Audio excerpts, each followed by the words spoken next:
भूतिया रास्ता का राज।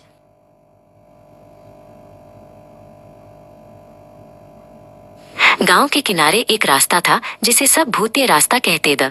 लोग कहते थे कि वहां रात में अजीब आवाजें आती हैं और परछाइयां दिखती हैं।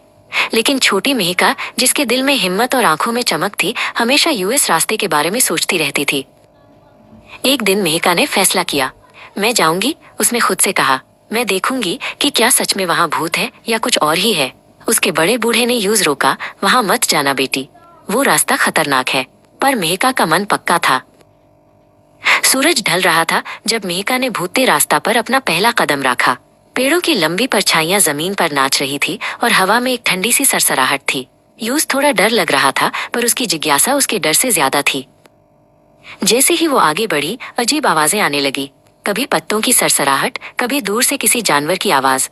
एक चमगादड़ उसके ऊपर से तेजी से गुजरा और मेहका उछल पड़ी। उसने अपनी मुट्ठी कास ली। फिर उसने देखा, झाड़ियों के पीछे से दो चमकती हुई आंखें उस घूर रही थी। पहले तो मेहका की सांस रुक गई। क्या ये वही भूत है जिसके बारे में लोग बात करते हैं, उसने सोचा। लेकिन जैसे ही वो आंखें उसके करीब आई, मेहका ने देखा कि वो कोई भूत नहीं था। वो तो एक बड़ा बूढ़ा उल्लू था जिसकी आंखें रात में चमकती थी। उल्लू ने धीरे से अपनी गर्दन घुमाई और मेहका को देखा, जैसे कह रहा हो, डरो मत छोटी। उल्लू ने अपना पंख उठाया और एक दिशा की तरफ इशारा किया। मेहका ने उसकी बात समझी और उसके पीछे चलने लगी। फ्लैट रास्ता इतना डरावना नहीं लग रहा था। पेड़ों पर छोटी छोटी रोशनियां चमक रही थी, जैसे जमीन पर तारे उतर आए हों। और फिर उसने देखा, हवा में कुछ चमकते हुए आकार तैर रहे थे, जैसे छोटे छोटे रोशनी के टुकड़े। वो गोल गोल घूम रहे थे, एक खूबसूरत नाच कर रहे थे। ये भूत नहीं थे, बल्कि जुगनुओं की रोशनी थी जो हवा में झूम रही थी। भूतिया रास्ता सच में भूतिया नहीं था। ये तो एक जादुई जगह थी जहाँ प्रकृति के रहस्य छिपे दा।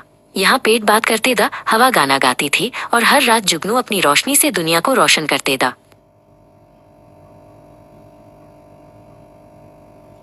जब मेहका सुबह घर वापस आई, उसके चेहरे पर अब डर नहीं बल्कि एक नई चमक थी।